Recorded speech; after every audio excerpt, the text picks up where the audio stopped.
कवि Stephen Hawking की जोरदार तालियां।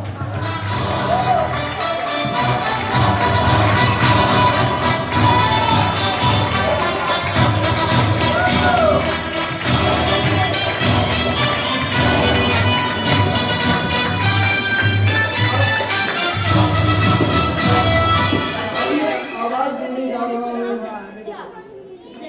भरत महाराज के दूध के दूध कवि श्री मुच्छड़दार जी को। मुच्छड़दार जी जोरदार तालियों से उनका स्वागत कीजिए। मुच्छड़दार जी, मुच्छड़दार जी, हाँ आप ही सर, आप ही बिल्कुल।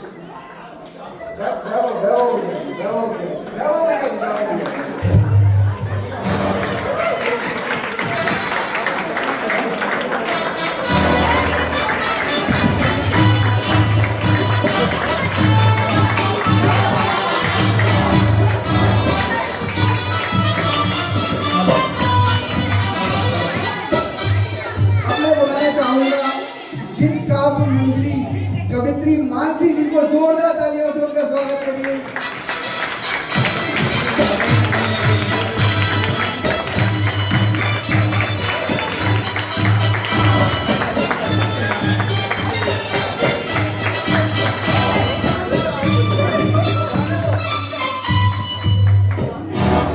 अब आएंगे हमारे समक्ष गुजरात नगरी से पधारे कवि श्री जेठालाल जी, जोरदार तालियों से।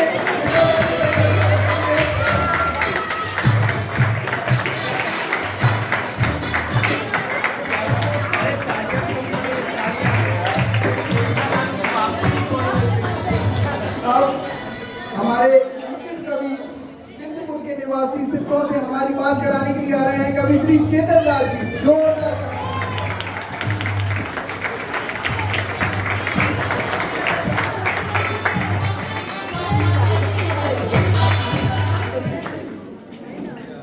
आप लोग मेरे हिसाब से पूरी तरह सहयोग प्रदान करना है, वाह वाह कहना है, शाबाश कहना है और हमेशा कोई भी कवि या कवित्री है जो आप उसको साधु वचनों से उनका सम्मान कर सकते हैं।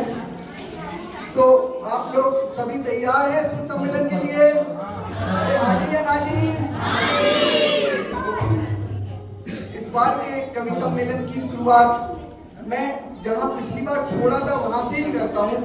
पुरानी साल की कुछ यादें ताज़ा करने के लिए एक कविता वहां से उठाता हूँ, फिर आप तक छोड़ता हूँ, फिर हम अपने नए नए कवियों को मंच पर बुलाएंगे और उनकी प्रस्तुति को देखेंगे।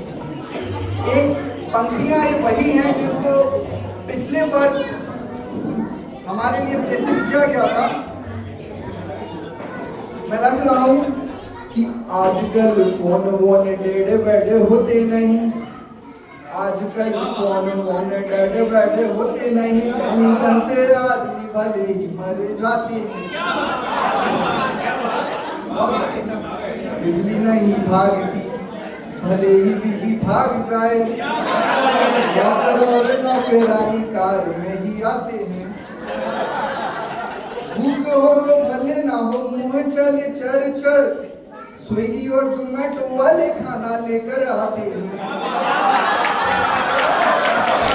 अपना नहाए बात कुछ और मगर, अपना नहाए बात कुछ और मगर, बाथरूम से नई 24 घंटे आते हैं।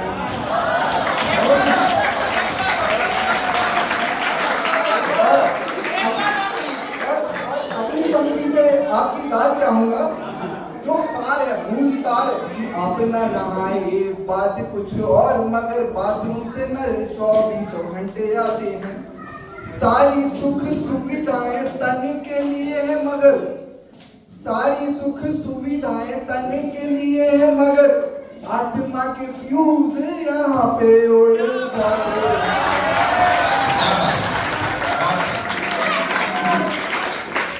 आप सबको देखते हुए लग रहा है कि आप सभी कवि लेवल तक पहुंच गए हैं। वो अपनी बात बोलेंगे और आपके हृदय तक डायरेक्ट पहुंचेगी, स्ट्रेट लाइन की तरह।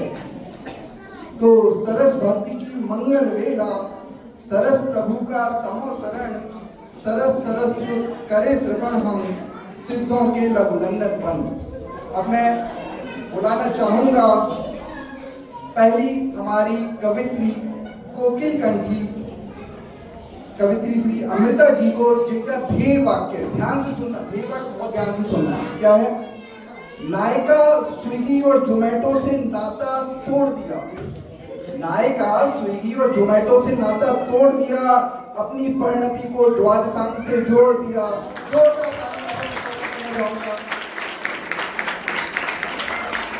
कवित्री अमृता जी। और मैं पंडित जी साहब से आग्रह करूंगा कि वो भी मंचासीन हो और मंच की गरिमा को बढ़ाएं और हमारे कवियों पर अंकुश लगाकर रखें कि वो अपने पद से पदभ्रष्ट ना हो और मोक्ष मार्ग में सदैव करते हैं।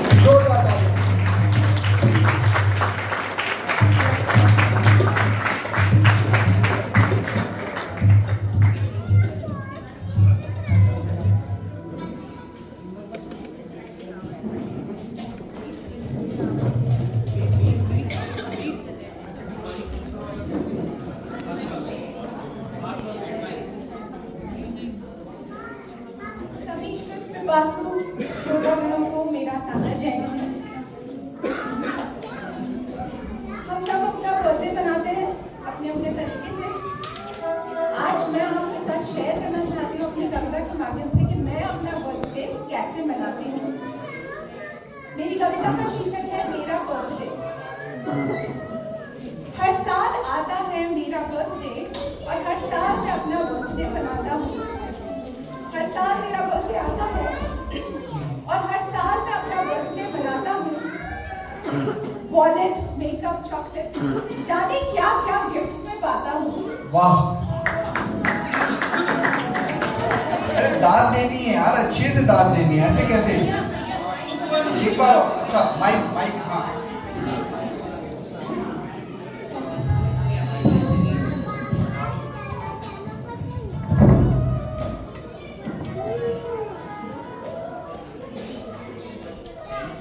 बर्थडे विशेष से फ्लैटेड होते हैं मेरे FB, WhatsApp, Twitter।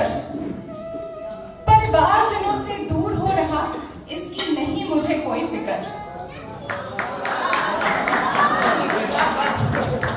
केक काटता हूँ और बर्थडे बम्स मजे से पाता हूँ।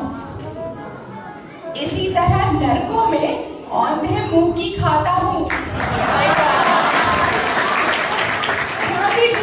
जितना मजा यहाँ आपको बर्थडे बम्स खाने में आ रहा है ना, उतना ही वहां पर कष्ट मिलने वाला है औंधे मुंह गिर के, तो ध्यान रखिए। देता हूँ पार्टी, दान और दावत भी देता हूँ।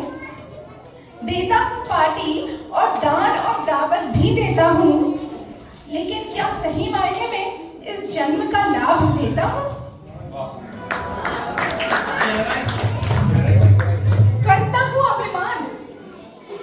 अभिमान मैं 1 साल और सयाना हो गया। अरे मूर्ख, तूने, अरे भोले भाले मासूम मूर्ख, तू नहीं जानता ये है साल गवाना। अरे मूर्ख, तूने एक और कदम बढ़ाया है मृत्यु की ओर। तूने एक और कदम बढ़ाया है मृत्यु की ओर। नवजात का रोना और मातम का होना दोनों का एक ही है शोर।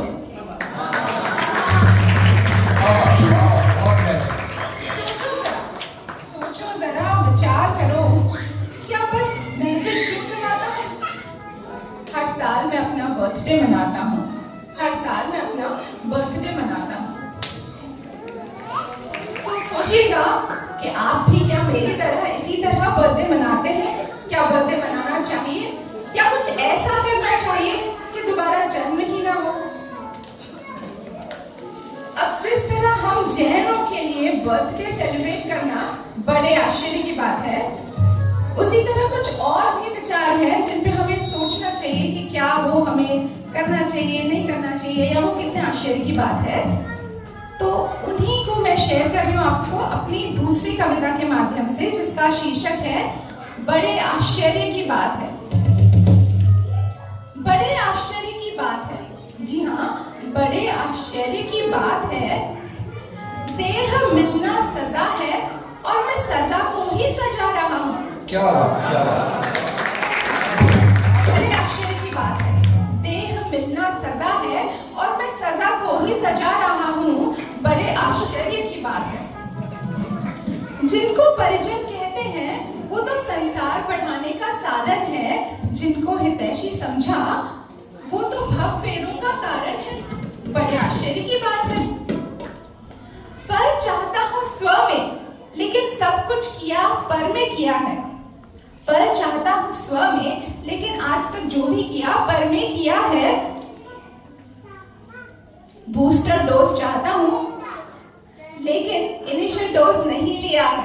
क्या बात है। बड़े आश्चर्य की बात है। बड़े आश्चर्य की बात है। बोता हूँ रोज कई नीम के बीज, बोता हूँ रोज कई नीम के बीज, और चाहता हूँ एक दिन मीठे मीठे मिलेंगे फल। बड़े आश्चर्य की बात है। हाँ, बोता हूँ रोज नीम के कई बीज और चाहता हूँ मिलेंगे मीठे मीठे फल।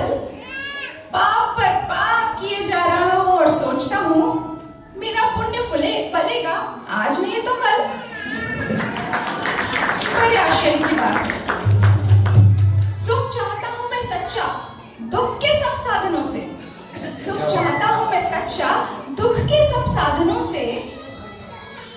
सुखाभास में फंसा हुआ मैं अति मूर्ख महान। सुख के लिए खंगाल रहा जग, नहीं जानता मेरे भीतर ही है मेरे सुख की खान। बड़े आश्चर्य की बात है। जानता हूँ भली भांति, जानता हूँ भली भांति अग्नि का स्वभाव उष्णता और पानी का शीतलता है। फिर क्यों नहीं समझता कि मेरा स्वभाव सरलता सहजता है। बड़े आश्चर्य की बात है। अब आप सोचेंगे ये सब तो मैं अपने बारे में बता रही हूँ, कुछ आप लोगों के बारे में भी बताऊं, पर आप लोग तो सच्चे श्रावक हैं, शतावशक पालते हैं, पूजा करते हैं, दान देते हैं, तो आपके बारे में क्या कहूँ। फिर भी कहती हूँ अपने माध्यम से। गलत फहमी में जीता हूँ, been there, done it all। गलत फहमी में जीता हूँ, been there, done it all। इसीलिए आपको दे रही हूँ एक छोटा सा वेकअप कॉल। जब तक प्रभु से मन न मिला, शुभ भाव होते रहे, मैं पूजा करता रहा। जब तक प्रभु से मन न मिला, मैं शुभ भाव होते रहे, मैं पूजा करता रहा। मैं पुण्य कमाता रहा, मेरा संसार बढ़ता रहा। बड़े आश्चर्य की बात है। क्या बात। वो बात अलग है कि अगर अंदर में पूज्य की पूजन की होती तो कब से भव फेरी मिट चुकी होती। पास में है अनमोल रत्नत्रय, पर उन्हें बाहर में पत्थरों के पीछे गवा रहा हूँ। बड़े आश्चर्य की बात है।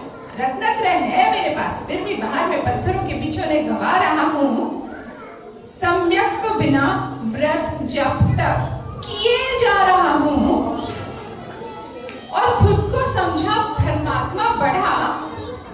मैं तो इकाई के बिना शून्य था, शून्य ही रह गया। बड़े आश्चर्य की बात। दान देना तो मैं चाहता हूँ, पर उत्तम पात्र कहाँ है। दान देना तो मैं चाहता हूँ, पर उत्तम पात्र कहाँ है। धर्म तो मैं करना चाहता हूँ, पर इस काल में वो बात कहाँ है। अंतराय कर्म का मुझ पर लगता बड़ा जोर चढ़ा है। किसको ठगता है भाई, तू तो खुद को छल रहा है, तू तो खुद को छल रहा है। बड़े आश्चर्य की बात। नाहक अपने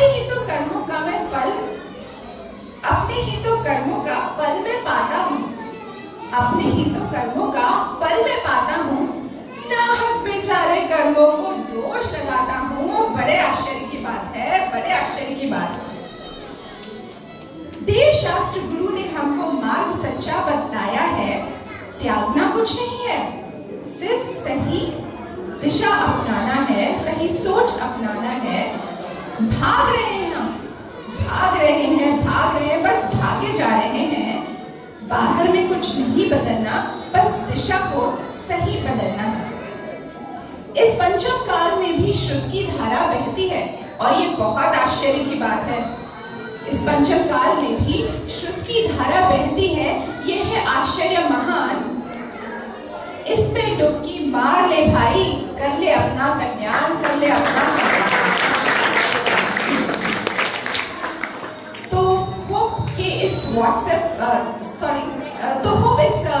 वेकअप कॉल की रिंग आपको थोड़ी बहुत सुनाई दी होगी, और इसी भावना के साथ कि हम सब भी अपना कल्याण जल्दी करें, मैं यहाँ विराम दूंगी। जय अद्भुत आश्चर्य दिखाकर कवित्री जी ने हमारे अंतर की सच्चाई को उजागर किया है। अद्भुत बात यहाँ चलती है, मुक्ति पूरी का द्वार है। भावी सिद्ध यहाँ पर बैठे करते तत्व विचार हैं। अब मैं बुलाना चाहूँगा भगवान नेमिनाथ की नगरी द्वारिका से जो टाइम ट्रेवल कर कर आए हैं हमारे कवि श्री स्टीफन हॉकिंग जी। उनका ध्येय वाक्य है कि 84 का चक्कर लगाकर आया हूँ। बाबा 84 का चक्कर लगाकर आया हूँ, भगवान की वाणी का सार लाया हूँ। जोरदार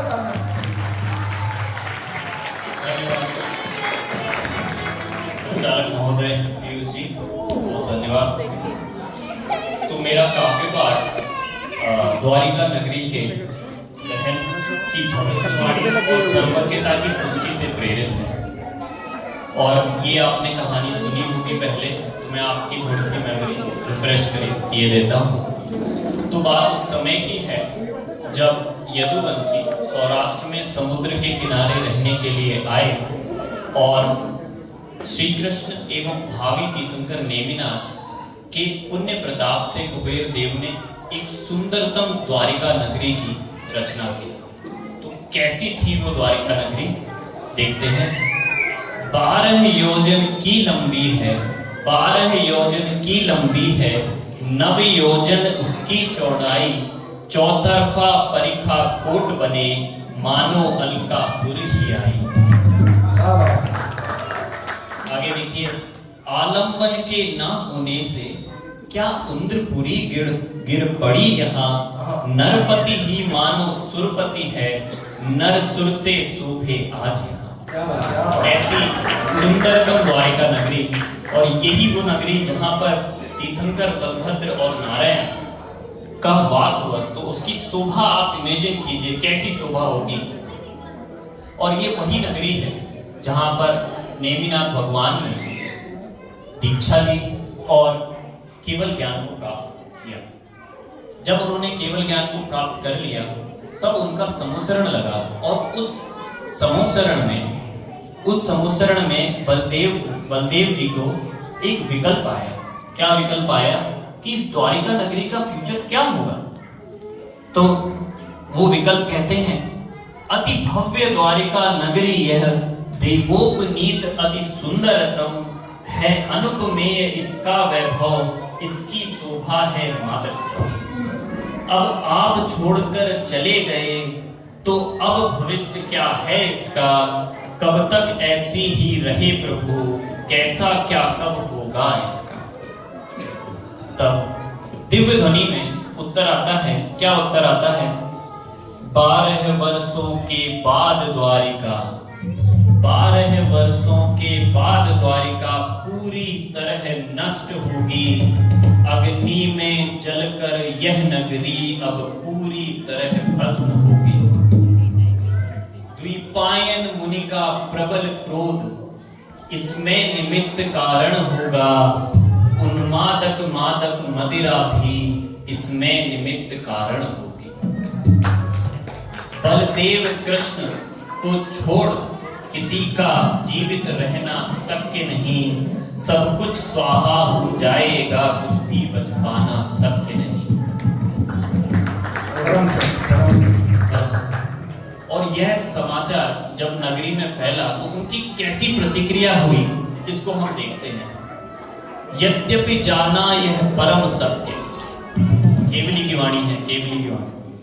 यद्यपि जाना यह परम सत्य, रे एक साथ सब लोगों ने, पर नहीं एक सी प्रतिक्रिया दिखलाई दी उन लोगों में। कोई बोला ऐसी बातें तो हरदम होती रहती हैं, होता जाता कुछ नहीं किंतु चर्चाएं होती रहती हैं। जिसके मन में जो कुछ आता वह वैसा ही कह देता है, कुछ लोग हवा दे देते हैं वह जग में फैला देता है। सब जग उद्वेलित हो जाता, व्याकुलताएं बढ़ जाती हैं, अफवाहों से सारे जग में आकुलताएं बढ़ जाती हैं। यद्यपि तीर्थंकर वाणी में यह महासत्य आया भाई, यद्यपि तीर्थंकर वाणी में यह महासत्य आया भाई, फिर भी विश्वास न होने से सब लाभ न ले सकते भाई, सब लाभ न ले सकते भाई। अब इन लाइनों को थोड़ा विशेष ध्यान दीजिएगा। जिसकी जैसी हो होनहार, जिसकी जैसी हो होनहार, और काल लब्ध जैसी आई, अब अधिक कहें क्या हे भाई, उसको वैसी बुद्धि आई।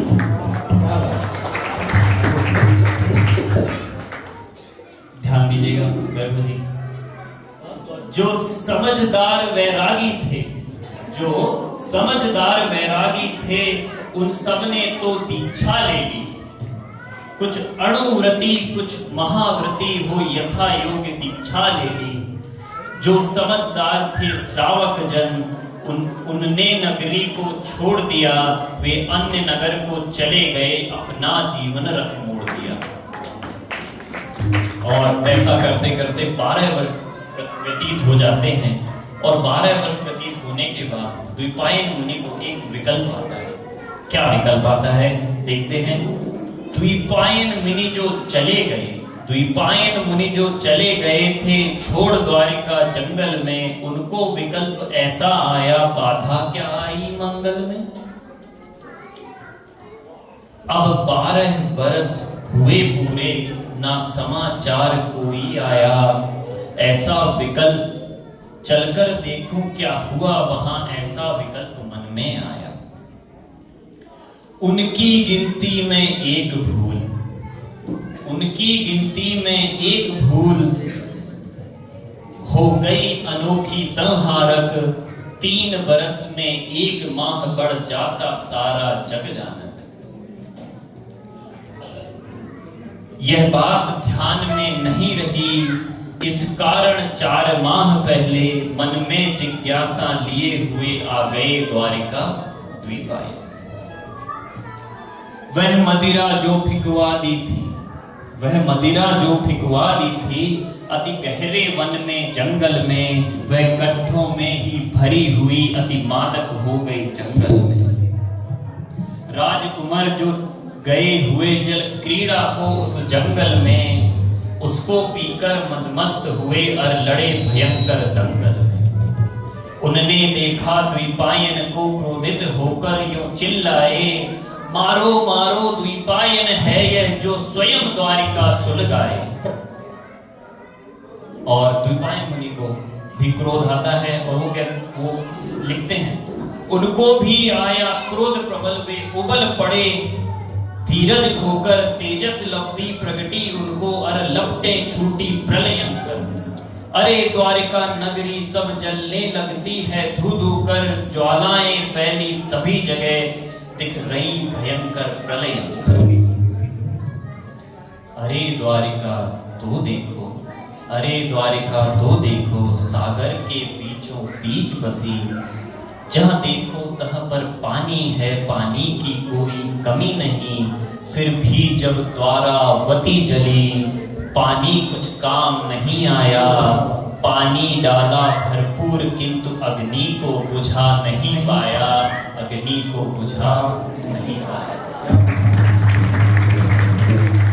और इस प्रकार 6 मास तक वो द्वारिका नगरी जलती रही, और केवल श्री कृष्ण और बलदेव ही बचकर निकल पाए, जैसा कि दिव्य ध्वनि में आया था।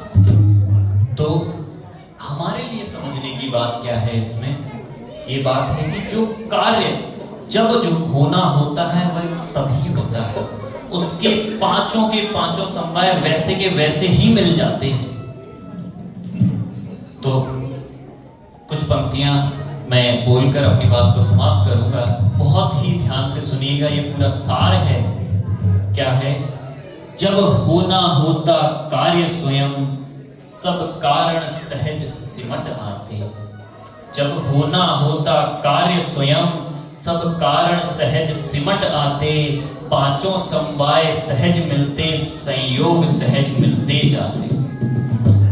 अरे द्वारिका जलने के पांचों समवाय उपस्थित थे, कुछ भी होना ना संभव था तेरे इन असद विकल्पों से।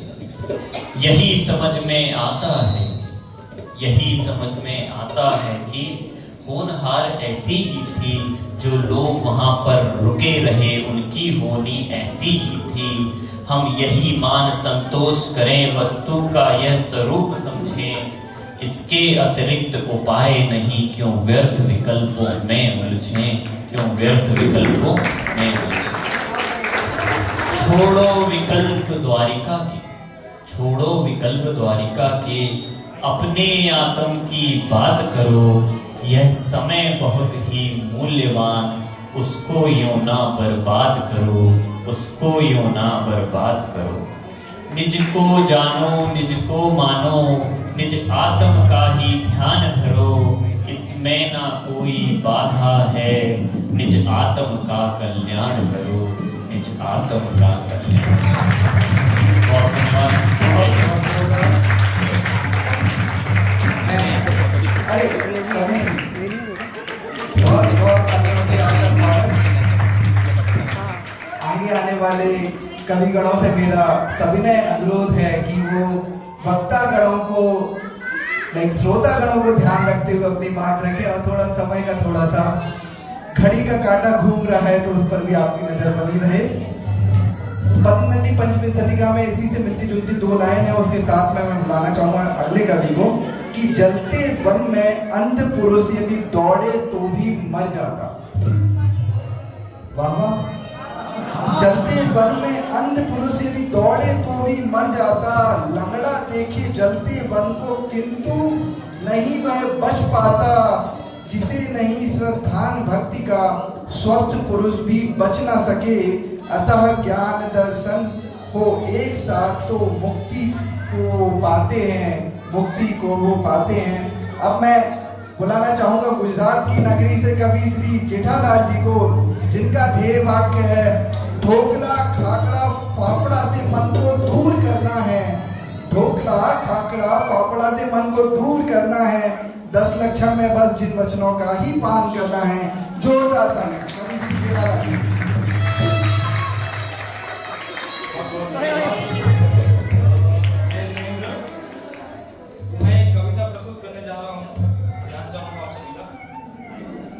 कुछ उलझा हूँ कुछ सुलझा हूँ, भास्कर भैया थोड़ा ध्यान देना। कुछ उलझा हूँ कुछ सुलझा हूँ, इन ऊंचे ऊंचे ऑफिस में डिलीवरी की डेडलाइंस में।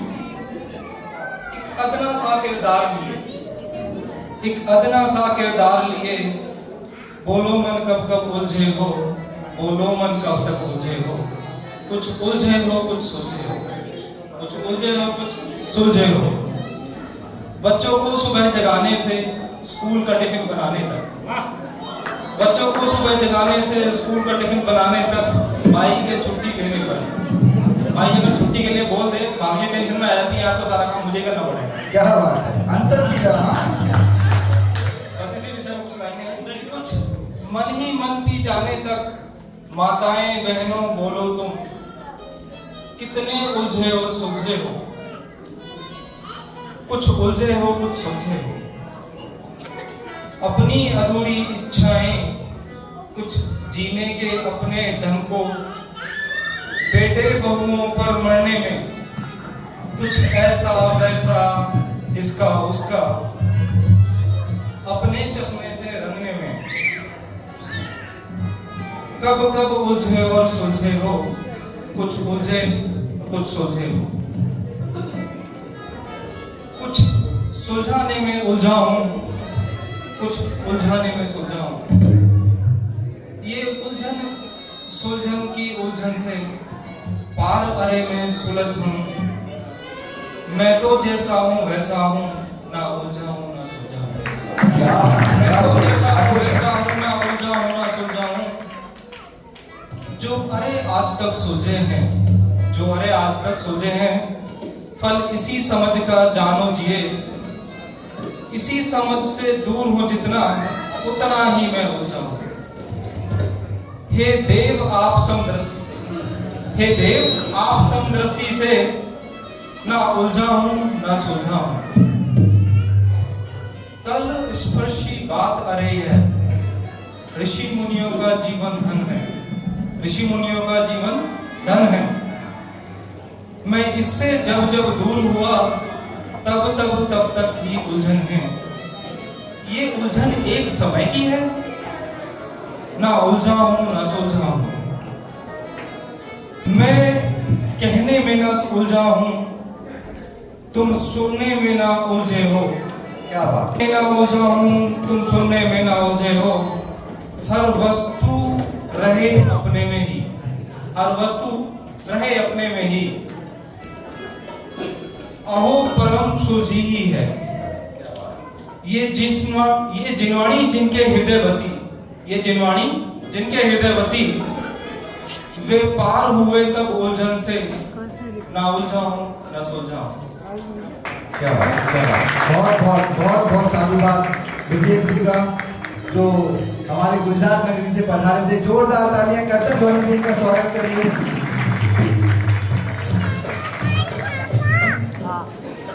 अब मैं अगले कवि के रूप में जिनको बुलाना चाह रहा हूँ, वो है हमारे भरत महाराज के दूध के दूध कवि श्री मुच्छरलाल जी विंधर्मी, जो आकर काव्य पाठ करेंगे। जोरदार तालियों से उनका स्वागत करिए और स्वागत करिए। भाई साहब ने अतुल भैया से पूछा कि ये मोह माया छोड़ने लायक है, लेकिन मेरे को चाहिए, अब बताओ इसका क्या उपाय है। तो अतुल भैया ने क्या उत्तर दिया, वो मैं आपको बताता हूँ। यदि चाहो सौभाग्य कामनी, लक्ष्मी पुत्रादिक चाहो। यदि चाहो सौभाग्य कामनी, लक्ष्मी पुत्रादिक चाहो। भवन रूप सुख चाहो, अथवा जग के प्रिय हो ना चाहो। अथवा अविनाशी अनंत सुख अमृतमय शिवपद चाहो। तो ही मित्र सकल दुख नाशक, धर्मामृत में मति धारो, धर्मामृत में मति धारो। जोरदार तालियों से स्वागत करेंगे कवि श्री। धन्यवाद संचालक महोदय। मुझे वहां से पढ़िए जहां से मैं खामोश हूँ। क्या बात। मुझे वहां से पढ़िए जहां से मैं खामोश हूँ। ये हंसना हंसाना तो हुनर है मेरा। मैं यहाँ पर आज बात लेकर के आया हूँ हमारे भरत चक्रवर्ती की। आप जानते हैं भरत चक्रवर्ती को एक दिन में 3 सूचनाएं मिली।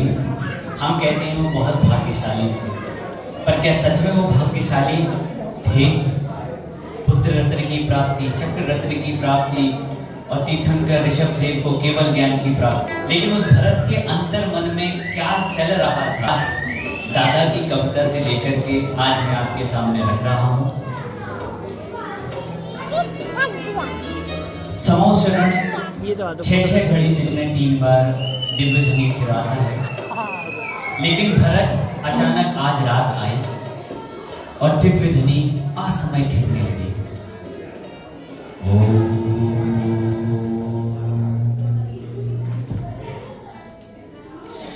अर्धरात्रि में अरे अचानक दिव्य ध्वनि की गूंज हुई। दिव्य ध्वनि सुनने को मिलकर सारी जनता उमड़ पड़ी। असमय में आए भरतराज, असमय में दिव्य ध्वनि गूंजी। रे भरतराज है भाग्यवान, उनके कारण ही ध्वनि गूंजी। बराबर जिस समय भरत जी आए थे उस समय दिव्य ध्वनि का समय था क्या?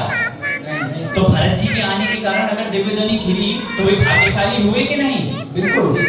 बराबर? हाँ जी, हाँ जी। लेकिन भरत जी अपनी माँ से इस बात की पीड़ा कैसे जाहिर करते हैं?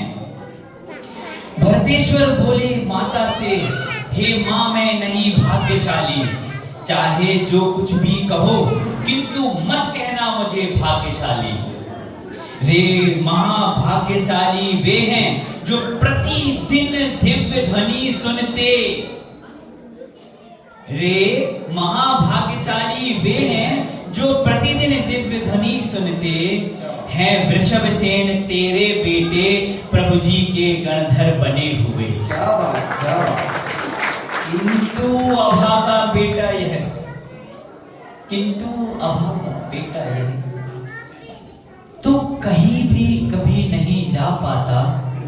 दिन में तो समय नहीं मिलता, इसीलिए रात में आता। मेरे कारण यदि असमय में भी दिव्य देशना प्राप्त हुई, कैसे हो गया भाग्यशाली तुम ही बोलो मेरी माई।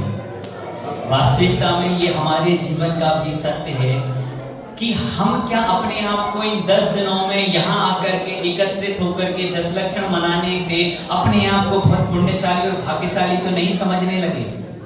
या हमारा कर्तव्य था रोज मंदिर जाना, रोज स्वाध्याय करना? विचार कीजिएगा। लेकिन हमारी ऐसी दशा क्यों हुई? हमारी ऐसी दशा क्यों हुई? उसके बारे में हमारे पंडित अनुभव जी ने एक कविता लिखी है, जिसके बारे में मैं आपको कुछ लाइनें सुनाना चाहता हूँ। सुनाइएगा। मैं समय से चल रहा हूँ जी बिल्कुल, पटरी पर है आप, बिल्कुल। तो इसके बीच में एक बात जरूर बोल देता हूँ, क्योंकि अभी हम आधुनिक जीवन और आध्यात्मिक जीवन की बात करने जा रहे हैं। तो एक शायर का शेर है, इंसान कितना ही अमीर क्यों ना हो जाए, वाह वाह वाह वाह, तकलीफ बेच नहीं सकता और सुकून खरीद नहीं सकता। क्या बात, क्या बात। तो सुनिए, जितनी नजर उठाकर क्या जितनी दूर तक देख पाता हूं, कौवे को काला। अरे इस तरफ हाथ करके किसी को कह नहीं रहा हूं, ये तो मेरा हाथ ऐसे हो जाए। तो जितनी नजर उठाकर जितनी दूर तक देख पाता हूं, कौवे को काला और हंस को सफेद ही पाता हूं। क्या बात है। मैंने देखा, अब जरा अपनी अपनी कंपनियों में पहुंच जाइए। मैंने देखा अपने डायरेक्टर को इस भाग दौड़ पर फ्रस्ट्रेट होते हुए। संजय भैया, संजय भैया, नहीं, अरे संजय भैया का जीवन तो बहुत शांत है। मैंने देखा अपने डायरेक्टर को इस भाग दौड़ पर फ्रस्ट्रेट होते हुए, पुराने दिनों को याद कर कुछ राहत की श्वास लेते हुए। डेवलपर थे तब अच्छे थे, ये फुसफुसाहट सुन पाता हूँ। अपने और उनके द्वंद्व में कुछ फर्क ना पाता हूँ। कौवों को काला और हंस को सफेद पाता हूँ। मैंने देखा रेंज रोवर से लेकर भीड़ भरी बसों के आसवारों को, उफ ये ट्रैफिक, कितना ट्रैफिक, अखंड आ जपा जाप ही पाता हूँ। देखा उस बारिश में टपकती हुई छत वाले घर की समस्या को, आलीशान बंगले भी देखे, रोना वही, कुछ तरीका बदला हुआ पाता हूँ। कौवों को काला, हंस को सफेद। इसका दूसरा पंच, भरोसा है मुझे यहाँ आकर के, भरोसा है मुझे इसके साथ आपने कुछ हंस भी देखे होंगे, जो अंदर के क्षितिज पर उन्मुक्त उड़ान भरते हैं, अपने निरंश हंस वंश को ध्रुव दृष्टि में धरते हैं। जब नजर झुकाकर अपने को इसी वंश का पाता हूँ, जब नजर झुकाकर अपने को इसी वंश का पाता हूँ। बीबीएसएफियन हिपी हुर्रे। जब नजर झुकाकर अपने को इसी वंश का पाता हूँ, तब ना कौवों को काला, ना हंस को सफेद पाता हूँ।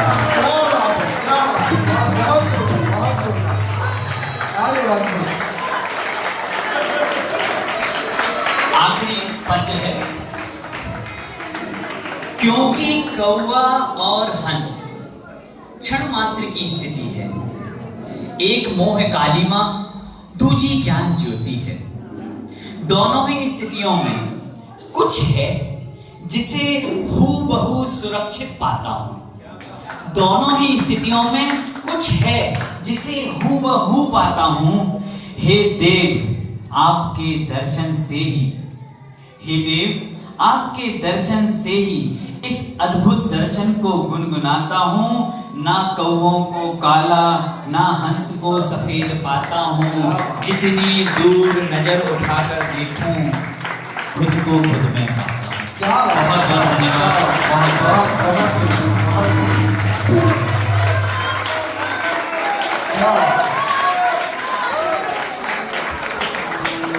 वंस मोर के लिए आप सबको मैसेज करके रिकॉर्डिंग मिल जाएगी, आप लोग उसका आनंद लीजिए।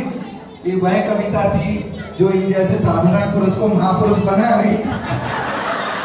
तो अब मैं बुलाना चाहूंगा उनको, चलो उनको बुलाने के लिए भी दो पंक्तियों से आह्वान करते हैं कि हुमायूं अकबर की कहानी पढ़कर, हुमायूं अकबर की कहानी पढ़कर अब तक माथा पीटा, हुमायूं अकबर की कहानी पढ़कर अब तक पीटा माथा, यशोधर मुनिराज की पावन महिमा सुनाने आ रही हैं अब हमें कवि श्री मंजरी, कवित्री मानसी लेकर सुंदर गाथा। जोरदार ताली।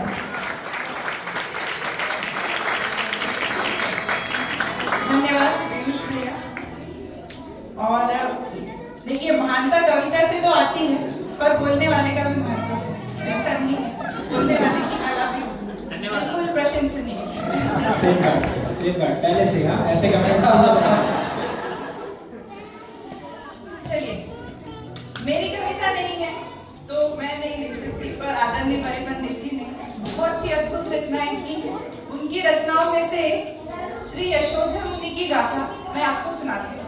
हम सबने यशोधर मुनि की कहानी सुनी हुई, पर ये काव्य रूप में सुनने में जरूर हमें कुछ अलग आनंद आएगा, तो आप सब जरूर ध्यान से सुने। बड़ी प्यारी गाथा है। देखिए, मुनि का सबसे बड़ा भाव समता भाव।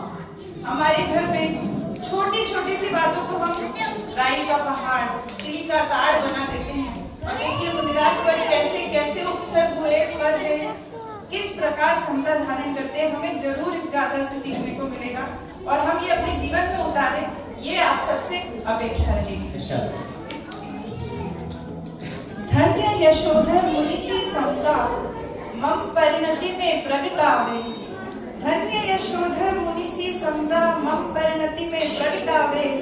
ज्ञाता दृष्टा रह जाऊं बस, राग द्वेष विनश जावे। ज्ञाता दृष्टा रह जाऊं बस, राग द्वेष विनश जावे।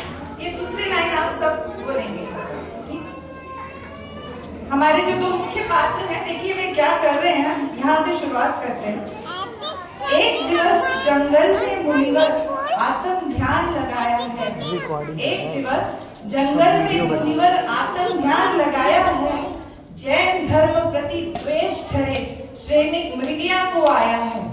मृगिया मतलब शिकार करने के, किंतु यत्न सब व्यर्थ हुए, कोई शिकार नहीं पाता है। तभी शिला पर श्री मुनिवर का पावन रूप दिखाता है। जिनकी वीतराग मुद्रा लग, भव भव के दुख नश जावे। जिनकी वीतराग मुद्रा लग, भव भव के दुख नश जावे। ज्ञाता दृष्टा रह जाऊं बस, राग द्वेष विनश जावे। देखिए, हम ऐसा भाव करें कि उन मुनि की शांत मुद्रा देख के हमारे भव भव के दुख नष्ट हो सकते हैं, हो जाते हैं। अब यही हम देखते हैं कि श्रेणिक राजा यहाँ पे क्या भाव कर रहा है। जान छेड़ना के गुरु है ये, बदला लेने की ठानी। क्रूर शिकारी कुत्ते छोड़े, किंचित दया न उरानी। उन ऋषिवर का साम्य भाव लग, वे कुत्ते तो शांत हुए, किंतु समझ कीलित कुत्तों को भाव निपति के क्रुद्ध हुए। देखिए, यहाँ अपने को ये समझना है कि एक ही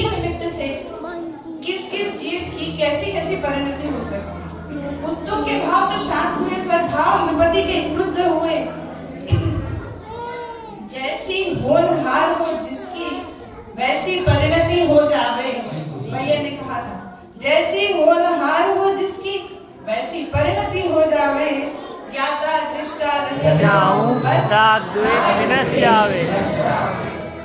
तत्क्षण सर्प भयंकर देखा, शिकार तो मिला नहीं था उन्हें। तत्क्षण सर्प भयंकर देखा, मार गले में डाल दिया। क्रूर रौद्र परिणामों से तब नरक 7वां बंद किया। अट्ठास कर घर में आया, अट्ठास खुश होकर हंसते हुए घर में आया, पर 3 दिनों तक व्यस्त रहा। समाचार चौथे दिन जाकर सती चेलना को दिया। देखो मोही पाप बंद करके भी कैसा हर्षा, देखो मोही पाप बंद करके भी कैसा हर्षावे, ज्ञाता दृष्टा रह जाऊं बस, राग द्वेष विनष्ट जावे। अब देखिए चेलना को जब समाचार मिला तो उनके कैसे भाव हुए। सुनकर दुखद भयानक घटना, भक्ति ऊर में उमड़ानी, त्याग अन्न जल उसी समय, उपसर्ग निवारण की ठानी चेलना ने। अब श्रेनिक की कैसे परिणति। श्रेनिक बोला, अरे प्रिय क्यों मुनि ने कष्ट सहा होगा, अरे मेरे आते ही तत्क्षण ही सर्प दूर फेंका होगा। देखिए जैसे हम होते हैं ना, वैसा हम दूसरों को देखते हैं। जो हम जिस सिचुएशन में जैसा काम करेंगे, हम समझते हैं कि सामने वाला भी वैसे ही करे। तो मुनि के बारे में राजन ने क्या सोचा, मेरे आने के तत्क्षण ही सर्प दूर फेंका होगा उन्होंने। अज्ञानी क्या ज्ञानी जन का अंतर रूप समझ पावे, अज्ञानी क्या ज्ञानी जन का अंतर रूप समझ पावे, ज्ञाता दृष्टा रह जाऊं बस, राग द्वेष विनष्ट जावे। बोली तुरंत चेलना राजन, यदि वे सच्चे गुरु होंगे, उसी अवस्था में अविचल निज ध्यान लीन बैठे होंगे।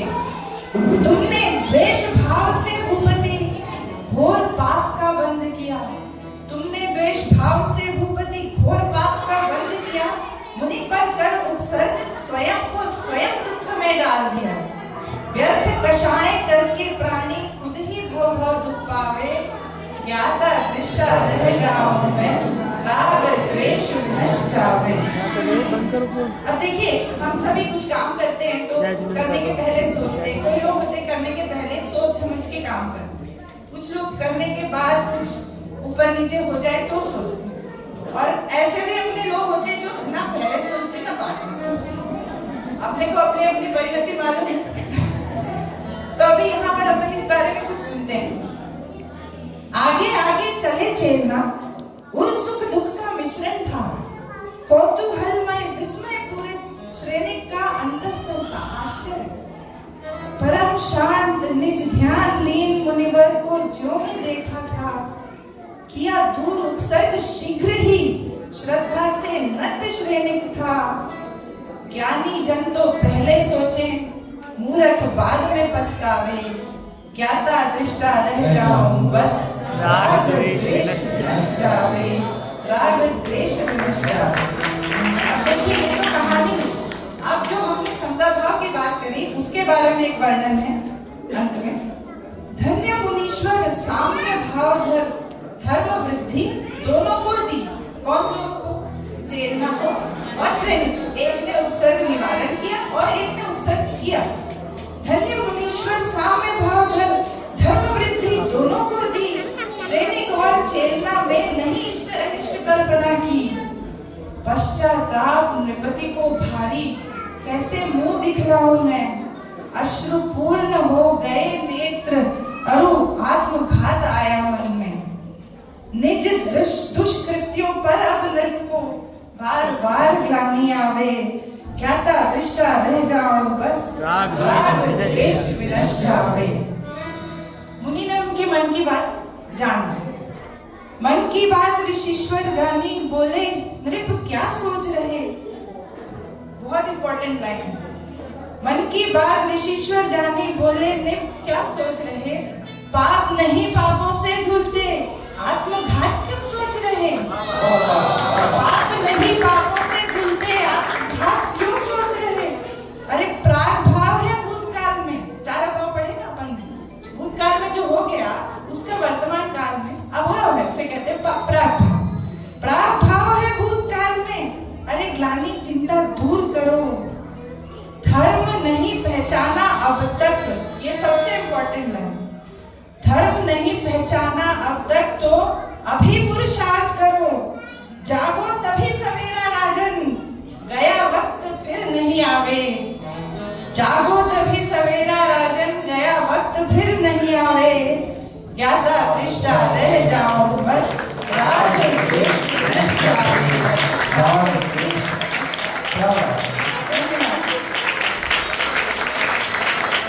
बतासी में रख के जैसे दवाई पिलाई जाती है, इसी तरीके से कवित्री ने बहुत ही सुंदर तत्व ज्ञान हमारे समक्ष परोसा है।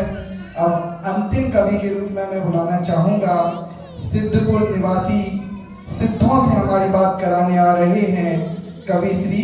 उनको 2 पंक्तियों से मैं बुलाना चाहूंगा। आप लोग तैयार हैं? हाँ जी और ना जी? उनका ध्येय वाक्य क्या है? मैं कवि नहीं हूं, वाह वाह, मैं कवि नहीं हूं, ना ही हूं मैं कविराज। मैं कवि नहीं हूं, ना ही मैं कविराज हूं। आप सबके दिलों पर राज करने वाला मैं तो चेतन राज हूं। जोरदार तालियों से बोला, जोरदार तालियों। आपके लिए मंच समर्पित है। ऐसा परिचय इस सभा के अतिरिक्त पता नहीं दुनिया में कहीं मिल भी सकता है क्या। इस परिचय के लिए बहुत बहुत दिल की गहराइयों से आपका शुक्रिया अदा करता हूँ। रस, हिंदी साहित्य में नवरस होते हैं। पंडित बनारसी दास जी साहब का आपने नाम सुना होगा। अपने यौवन काल में उन्होंने श्रृंगार रस में, नवरस में कविता लिखी, काव्य लिखा, बहुत बड़ा ग्रंथ लिखा जो आज के जमाने का सूर तुलसी को टक्कर देने वाला साहित्य होता। पर उन्होंने देखा कि आत्म रस के आगे इस रस की कोई कीमत नहीं है और उन्होंने गोमती नदी में उसे बहा दिया।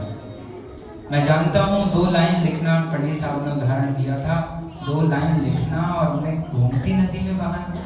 यहाँ पूरा ग्रंथ लिखा और गोमती नदी में बहा दिया। वही कहते हैं छिन न सुहाए और रस फीके, रुचि साहिब की लौंसों।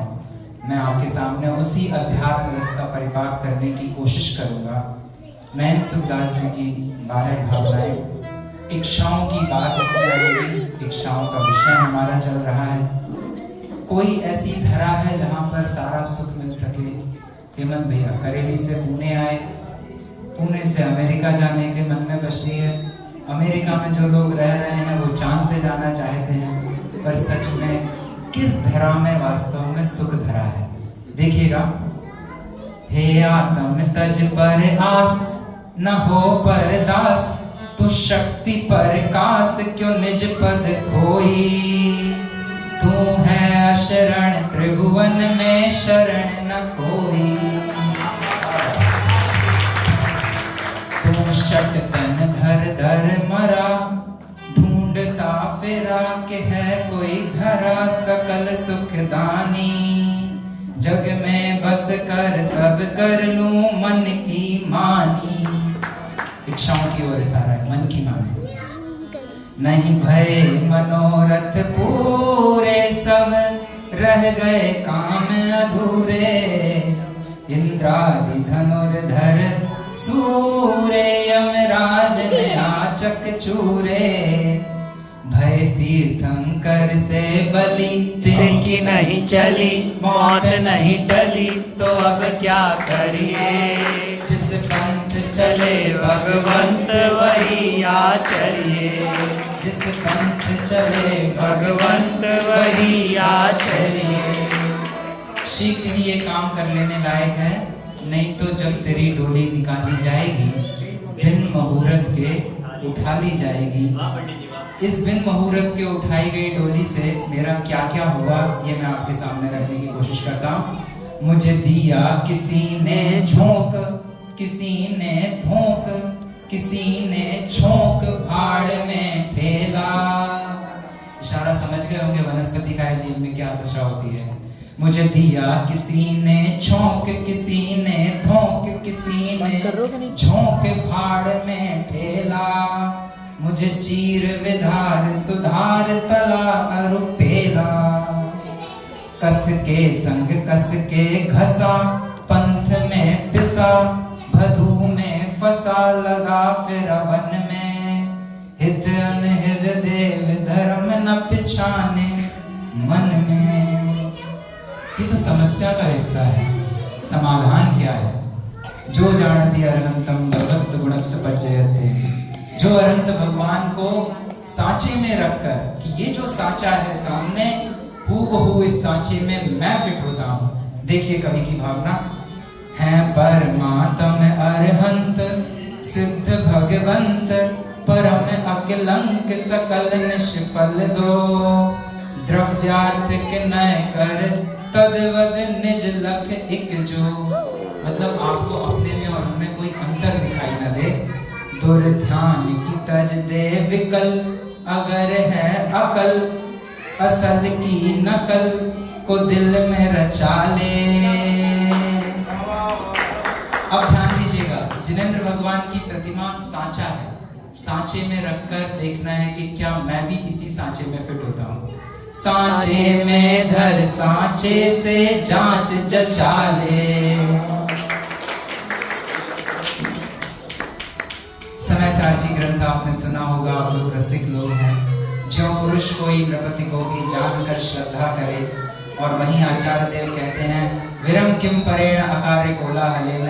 1-6 महीना जगवासी तुम उदास होके भैया मेरी बात को मान ले, वो बात आपको यहाँ दिखाई देगी। तुम कर ले आप स्वरूप से वश विभूप से, आत्म रूप के गुण संघर्षण हो निश्चय परमात्म आत्म का दर्शन। है समय सार में साख, पुराने जमाने में मिसाल चलती थी, साख चलती थी कि उन्होंने सिग्नेचर दे दिए हैं, मतलब आपका काम हो जाएगा, वायदा बाजार आज भी चलता है समय सार में साख तू निश्चय राख, कहे कोई लाख अरे जगवासी। कहे कुंद कुंद तू हो छठ मास उदासी, कहे कुंद कुंद तू हो छठ मास उदासी। क्यों भैया, ये काम नहीं किया जीवन में तो क्या होगा? तो कहते हैं बिन ज्ञान ध्यान तन तेरा, है चांडाल का डेरा। क्या कहा? बिन ज्ञान ध्यान तन तेरा, है चांडाल का डेरा। जिसने भीतर से घेरा, उन थू थू कर मुंह फेरा। मलमूत्र मास का घड़ा, रात दिन सड़ा, तुझे नित पड़ा उठा कर धरना।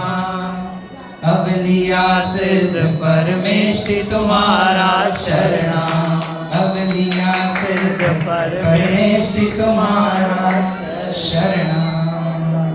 और जब हम जिन भगवंतों के सामने आते हैं तो कुछ भावनाएं परिपक्व होती हैं। 2 मिनट में आपके सामने रखकर विराम लूंगा। हमें लगता है समस्याएं सिर्फ मेरे जीवन में हैं, हमारे पिताजी तो बहुत सुखी थे या उनके पहले बहुत सुखी थे। उस कॉन्टेक्स्ट में ये बात लिखी गई है।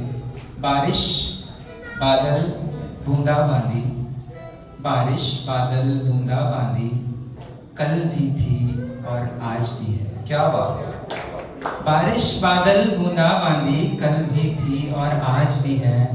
पर्वत नदियां कल कल ध्वनियां, कल भी थी और आज भी है। उठते तूफान थमती लहरें, कल भी थी और आज भी है। जान रहा बस जान रहा मैं, कल भी था और आज भी है। फिर क्या बदला भीतर बाहर जो इतने व्याकुल होते हो। क्या बात। फिर क्या बदला भीतर बाहर जो इतने व्याकुल होते हो। फिर क्या खोया क्या पाया है, अनमोल अश्रु क्यों खोते हो। वस्तु व्यवस्था से इसको कनेक्ट कीजिएगा।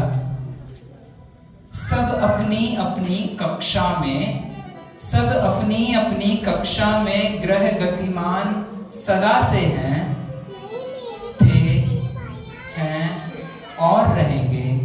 क्या मैं नहीं अपनी कक्षा में? ऐसा ही था, है और रहेगा।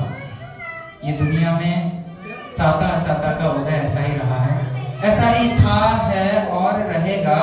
ये धूप छांव आती जाती, मैं एक अनोखा ध्रुव तारा, क्या बात। कल भी था और आज भी।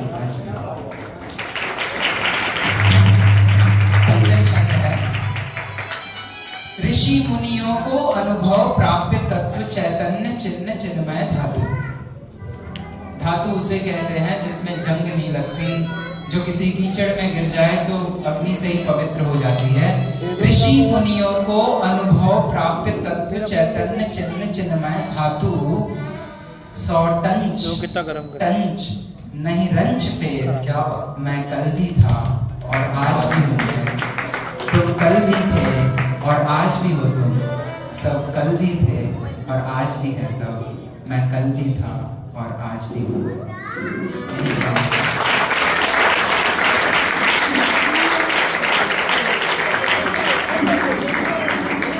अद्भुत तत्व परोसकर हम सभी के बीच, हम सभी के अंतर की बात को और दिलवाने की बात को हम तक पहुंचाया।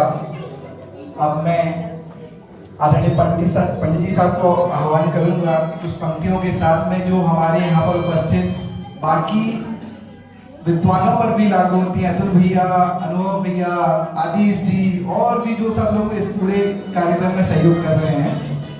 अपने को विद्वान मानकर वचनों के आडंबर से, वाह करिए बाबा। अपने को विद्वान मानकर वचनों के आडंबर से, श्रृंगार आदि रसों से आनंददायक संबोधन करते, जन जन को सन्मार्ग दिखाने वाले नर बहु तेरे हैं। जन जन को सन्मार्ग दिखाने वाले नर हैं बहु तेरे, परम तत्व बदनामे वाले बड़ी कठिनता से मिलते, बड़ी कठिनता से मिलते। कभी साहब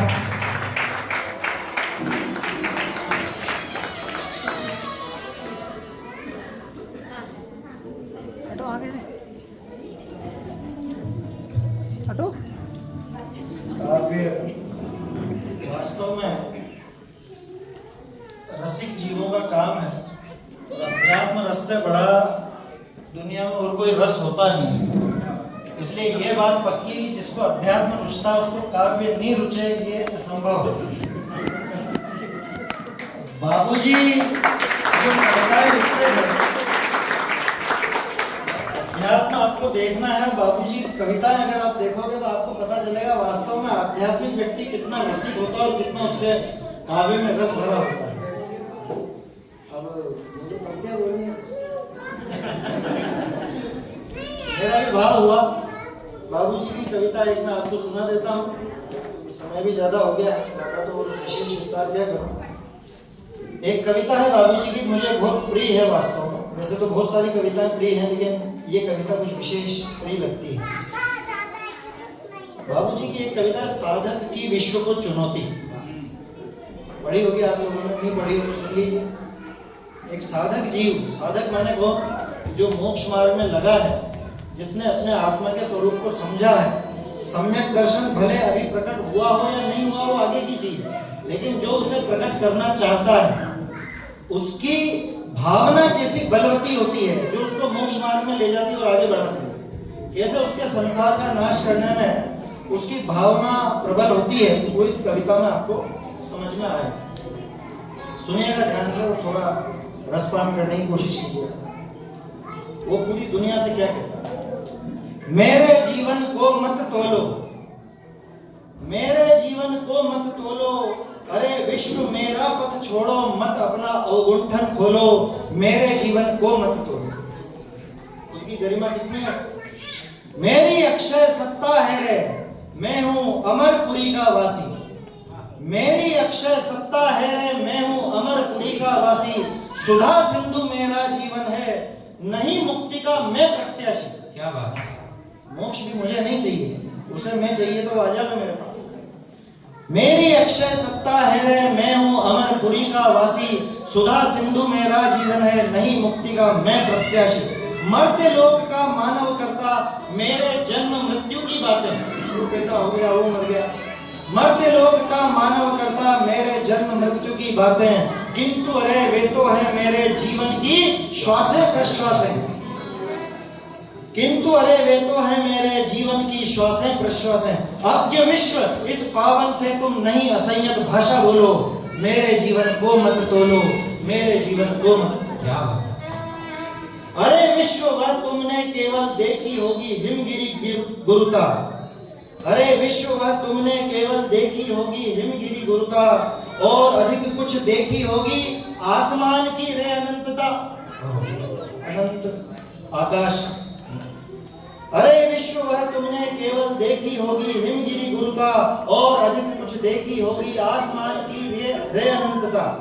मेरी छोटी सी छाती में तेरा आसमान प्रतिबिंबित। छोटी सी छाती केवल ज्ञान की एक समय की पर्याय, ज्ञान की एक पर्याय है। मेरी छोटी सी छाती में तेरा आसमान प्रतिबिंबित, तौल तौल कर मुझे थक चुके, अतः खड़े ये हिमगिरी लज्जित। ये हिमालय शर्म के मारे खड़ा हुआ है, क्योंकि ये मेरी तुलना नहीं कर पा। मैं हूँ शक्ति पुंज नहीं मुझसे, अरे तुच्छ मोह लगकर बोलो, मेरे जीवन को मत तोलो, मेरे जीवन को मत तोलो।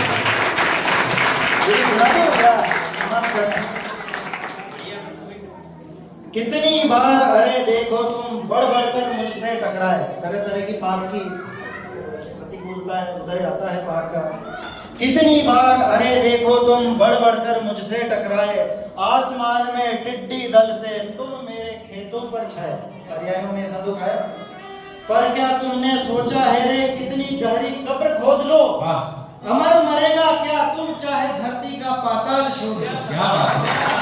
नश्वर की नश्वरता का जब तू सफल होगा बोलो, मेरे जीवन को मत तोलो, मेरे जीवन को मत। जिसकी तुम पूजा करते, पुण्य का उदय, जिसकी तुम पूजा करते वह लक्ष्मी मेरा पानी भरती, और तुम्हारा पुण्य देवता मेरे घर का जागृत प्रहरी। भगवान बन के खड़ा है साधक के जीवन में। जिसकी तुम पूजा करते वह लक्ष्मी मेरा पानी भरती, और तुम्हारा पुण्य देवता मेरे घर का जागृत प्रहरी। अरे पाप की चर्चा छोड़ो, वह मेरे घर से निष्कासित निकल गया घर से। कभी कभी वह कर जाता है मेरे चरणों को प्रसाद, धसक जाएगी पुण्य पाप की धरा। अरे मेरी जय बोलो, पुण्य धसक जाएगी पुण्य पाप की धरा। अरे मेरी जय बोलो, मेरे जीवन को मत तोलो, मेरे जीवन को मत तोलो। अब देखिए कैसी कैसी प्रतिकूलता साधक के जीवन में भी आ जाती है, शारीरिक मानसिक तरह तरह। तुमने भेजी अरे आंधियां मेरी गहराई को पाने, तुमने भेजी अरे आंधियां मेरी गहराई को पाने, लगे अरे चिंता के बादल मेरी छाती पर मंडराने। टेंशन तो ज्ञानी को भी हो जाती, कोई बड़ी बात नहीं। राम जी भी 6 महीने तक घूमते रहे। तुमने भेजी अरे आंधियां मेरी गहराई को पाने, लगे अरे चिंता के बादल मेरी छाती पर मंडराने। आए क्लेश विषाद आ गए घृणा निराशा घोर विषमता, आए क्लेश विषाद आ गए घृणा निराशा घोर विषमता। चले गए वे लज्जित होकर, ध्रुव का लगा न पाए पत्ता। चले गए ये लज्जित होकर, ध्रुव का लगा न पाए पत्ता। अरे आंधियों अपनी इन नापाक हरकतों को अब धोलो, मेरे जीवन को मत तोलो, मेरे जीवन को मत तोलो। तुमने भेजी महाव्याधियां मुझे मिटाने को रे उन्मन, सूखा रक्त नसें भी सूखी और हड्डियों का ढांचा तक। शारीरिक विकृति आ सकती है। तुमने भेजी महाव्याधियां मुझे मिटाने को रे उन्मन, सूखा रक्त नसें भी सूखी और हड्डियों का ढांचा तन। फेल हो गया हृदय कभी तो कभी हृदय का भीषण स्पंदन, बीपी हाई हो गया, हार्ट अटैक हो गया, हार्ट फेल हो गया। फेल हो गया हृदय कभी तो कभी हृदय का भीषण स्पंदन, सड़कर सारी देह बन गई अरे इल्लियों का जन्मस्थल। शरीर में घाव हो गए, कीड़े पड़ गए, सड़कर सारी देह बन गई अरे इल्लियों का जन्मस्थल। शर्म शर्म पर ढूंढ सके नहीं तुम तुम चिन्मय की काया बोलो, मेरे जीवन को मत तोलो, मेरे जीवन को मत तोलो। रे लाखों ही शमशानों में वे तेरी खाकों के पर्वत, रे लाखों ही शमशानों में वे तेरी खाकों के पर्वत, तेरी रूपावलियों के ये दृश्य कर रहे हैं नतमस्तक। रे अबोध तूने सोचा था खाक हुई चेतन की हस्ती, जला दिया मर गया छुट्टी हो गई। रे अबोध तूने सोचा था खाक हुई चेतन की हस्ती, ओ नादान चला चेतन तो अपनी नई बसाने। ओ अंगारों धधक धधक कर तुम अपनी कब्र स्वयं ही खोलो, मेरे जीवन को मत खोलो, मेरे जीवन को मत। रूप बदलकर फिर तुम आए छाए अरे हर्ष के बादल, वापस दूसरा जन्म हो। रूप बदलकर फिर तुम आए छाए अरे हर्ष के बादल, पाई देह जहां युगपत था रूप और यौवन का संगम। क्योंकि साधक है तो स्वर्ग में ही जाए। रूप बदलकर फिर तुम आए छाए अरे हर्ष के बादल, पाई देह जहां युगपत था रूप और यौवन का संगम। अरे चमन से परिवारों की कोमल किसलय सी संताने, अरे रूप की उर्मी रमणिया स्वर लहरी में भरती ताने। देवियां स्वागत करती। अरे रूप की उर्मी रमणिया स्वर लहरी में भरती ताने। बोधि पुंज को छल न सकी और छलना जी भर डोलो, मेरे जीवन को मत तोलो, मेरे जीवन को ऐसी करता है। बाकी ये बहुत आपसे इसका रिस्पॉन्स है, अध्यात्म का रस उसमें आपको निखर करके आएगा। यही बात कहकर समाप्त। बहुत कर्तव्य ढंग से बहुत बहुत धन्यवाद अभी आपका। जो चेतन के भीतर झांका,